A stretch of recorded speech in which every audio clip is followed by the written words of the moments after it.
Hello kids, मैं लेके आई हूँ आपके लिए 3 टेंस बास्केट। आप भी इसी तरह से 3 बास्केट बना लीजिए। पहले मैंने आपको ब्लैक बोर्ड पे बताया था, अभी मैंने आपके लिए पेपर पे बनाई है। इससे ये फायदा है कि पेपर पे जो आपके पास 3 बास्केट होगी तो उसको आप कहीं भी यूज कर सकते हैं। स्कूल में, ग्राउंड में, छत पे, घर में, जहाँ भी आप बैठे वहां पर आप इन बास्केट को रखिए और अपने सेंटेंस बनाना स्टार्ट कीजिए। गर्मी का बहुत गर्म दिन था। हमारा सेंटेंस क्या है? गर्मी का बहुत गर्म दिन था। अब था आ रहा है, था आ रहा है मतलब पास्ट टेंस। आपको पास्ट टेंस वाली बास्केट में जाना है और सेंटेंस को इंग्लिश में ट्रांसलेट करना है। गर्मी का बहुत गर्म दिन था। इट वाज, गर्म दिन था। It was hot summer day. क्योंकि सेंटेंस पास्ट में है इसलिए हम पास्ट का यूज करेंगे, इसमें कोई हेल्पिंग वर्ब नहीं है। It was hot summer day. जब हेल्पिंग वर्ब नहीं होती तो is am are was verb का यूज करके हम सेंटेंस को बना देते हैं। गर्म को कहते हैं हॉट और गर्मी को कहते हैं समर, दिन को कहते हैं day. It was hot summer day. हवा बिल्कुल नहीं चल रही थी। हवा बिल्कुल नहीं चल रही थी। रही थी कहाँ आता है हमारा? वाज वर्ब में रही थी आता है, रहा है, रही है और रहा होगा। कॉन्टिन्यूअस टेंस, कॉन्टिन्यूअस टेंस का यूज करेंगे। पास्ट कॉन्टिन्यूअस के क्या रूल्स है? वाज वर्ब और वर्ब की फर्स्ट फॉर्म में आईएनजी। तो हवा बिल्कुल नहीं चल रही थी। नहीं को क्या बोलेंगे? No wind. नहीं चल रही थी, हवा नहीं चल रही थी। वाज हवा, no wind was blowing. Blow यानी चलना, बहना। ब्लो यानी चलना, हवा चलती है। इसके लिए हम यूज करते हैं ब्लो, और ब्लो में हमने क्या लगा दिया? I N G. No wind was blowing. हवा बिल्कुल नहीं चल रही थी या हवा नहीं चल रही थी। सूरज तप रहा था। सूरज तप रहा था। सन वाज बर्निंग। बर्न यानी जलना या तपना या बहुत ज्यादा गर्म होना। बर्न, बर्न, और बर्न में क्या लग जाएगा? Burn, I N G. क्योंकि रहा था आ रहा है सेंटेंस में, रहा था, रहा था।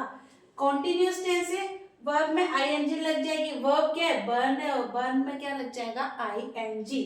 सन वाज बर्निंग हॉट। हॉट यानी गरम, बहुत। सूरज तप रहा था यानी कि बहुत ज्यादा गर्मी हो रही थी। अब सन के आगे हमने द का यूज किया। द का यूज क्यों किया बच्चों? क्योंकि जब भी कोई चीज पूरी दुनिया में एक होती है या फिर स्पेसिफिक होती है तो हम द का यूज करते हैं। जब भी आप सन लिखोगे तो सन से पहले आपको द का यूज करना ही होगा। द सन, सन नहीं लिख सकते आप, आपको क्या लिखना पड़ेगा? द सन। क्योंकि सन पूरी दुनिया में एक है। मून, मून भी पूरी दुनिया में एक है तो हम लिखेंगे द मून। ताजमहल, ताजमहल भी पूरी दुनिया में एक है इसलिए हम लिखेंगे द ताजमहल। ऐसी चीजें या तो बहुत स्पेशल है या पूरी दुनिया में एक है, उसके लिए हम द का यूज करते हैं। जैसे कि रामायण, रामायण क्या है? एक धार्मिक ग्रंथ है, वो बहुत ज्यादा स्पेशल है हम लोगों के लिए, इसलिए द रामायण। उसके आगे हम द का यूज करेंगे। ऐसे ही बहुत सारी चीजें जो बहुत ज्यादा स्पेशल है या पूरी दुनिया में एक है उनके लिए हम द का यूज कर सकते हैं। तो इसलिए हम लिखेंगे the sun was burning hot. सूरज तप रहा था। घरों से बाहर जाना संभव नहीं था। घरों से बाहर जाना संभव नहीं था। It was impossible. इम्पॉसिबल यानी असंभव, संभव नहीं था। संभव नहीं था को अगर एक शब्द में बोल रहे तो असंभव था। इम्पॉसिबल, पॉसिबल यानी संभव, इम्पॉसिबल यानी असंभव। It was impossible to walk out. Walk out बाहर जाना। वॉक यानी जाना, आउट यानी बाहर, बाहर जाना। कहाँ से बाहर जाना? घरों से। तो घरों के लिए या तो आप हाउस का यूज कर लिए या डोर का यूज कर दो, दोनों यूज कर सकते हैं। It was impossible to walk out the doors.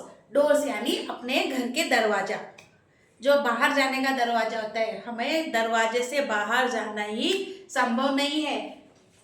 Out the house, वो भी आप लिख सकते हैं तो भी सही होगा। It was impossible to walk out the doors, घरों से बाहर जाना संभव नहीं था। लोग बारिश के लिए तरस रहे थे, लोग बारिश के लिए तरस रहे थे क्योंकि गर्मी बहुत ज्यादा हो रही थी। लोगों को क्या कहते हैं हम? प्यूपिल। प्यूपिल वर, क्योंकि बहुत सारे होते हैं लोग, कोई एक नहीं है, लोग यानी बहुत सारे लोग, बहुत सारे लोगों के लिए हम बात कर रहे हैं तो उसके लिए हम क्या यूज करेंगे? वर।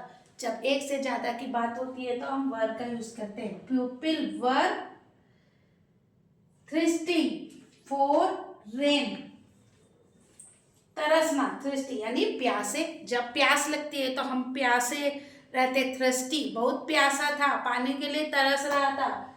ठीक है, ऐसे ही यहाँ पर हमने यूज किया थ्रिस्टी फॉर रेन, बारिश के लिए तरस रहे थे। आईएनजी लग गया, रहा है, रहा था आ रहा है, सब में रहा था आ रहा है, इसलिए वर्ब में आईएनजी का यूज हो रहा है वाज और वर्ब के साथ। Was thirsty, was burning, was blowing, ING लग रहा है, ये सब वर्ब है। वर्ब में आईएनजी का यूज हो रहा है, ये सब वर्ब है, इसमें आईएनजी लगा है क्योंकि हमारे रूल्स में क्या है? वाज वर्ब, वर्ब की first form plus I N G. Pupil verb thirsting for rain, हर कोई बेचैन हो रहा था, हर कोई बेचैन हो रहा था, हर कोई, एवरीबडी, हर कोई को क्या बोलते हैं? Everybody was feeling restless, feeling, feel करना, कैसा फील हो रहा है? रेस्टलेस, अच्छा फील नहीं हो रहा, बेचैनी हो रही हो सबको, हर कोई बेचैन हो रहा है। किस लिए? कि बारिश गिर जाए, गर्मी बहुत है, गर्मी से हर कोई परेशान है। एवरीबडी वाज फीलिंग रेस्टलेस, किसी को अच्छा महसूस नहीं हो रहा था। शाम को जब सूरज पश्चिम में छुप जाता था, शाम को जब सूरज पश्चिम में छुप जाता था तब सभी लोग घर से बाहर निकलते थे। शाम को जब सूरज, इन द इवनिंग, शाम को, इन द इवनिंग, शाम को, the sun went down, went down, went क्या है? गो की सेकंड फॉर्म, वेंट क्या है? गो की सेकंड फॉर्म। देखो सिंपल सेंटेंस है, पास्ट सिंपल, वर्ब की सेकंड फॉर्म, गो की second form went. In the evening the sun went down, went down in the west. शाम को जब सूरज पश्चिम में छुप जाता था, छुप जाना यानी नीचे चले जाना, वेंट डाउन। ठीक है, in the evening the sun went down in the west, सूरज कहाँ छुपता है? पश्चिम में। तब सभी लोग घर से बाहर निकलते थे। People come out of their houses, लोग थे उनके घरों से बाहर आ जाते थे। कम आउट, बाहर आना। पीपल, लोगों को क्या कहते हैं? People come out of their house, उनके घरों से बाहर आ जाते थे। हम पार्क में गए, we went to the park, we went, वो की second form went, we went to the park. वहां गर्मी से थोड़ी राहत मिली, कहाँ मिली? पार्क में, वहां गर्मी से थोड़ी राहत मिली। We went to the park, we felt some relief from heat, heat यानी गर्मी, we felt some relief from heat, relief यानी राहत, फ्रॉम हीट गर्मी से के लिए हम फ्रॉम का यूज करते हैं। We felt some relief from heat. तो यहां हमने लिखा था हिंदी में, इसको हमने ट्रांसलेट किया इंग्लिश में। ऐसा ही अभी एक पैराग्राफ में आपको और देने वाली हूँ, उसको आपको इंग्लिश में ट्रांसलेट करना है और फिर मुझे बताना है।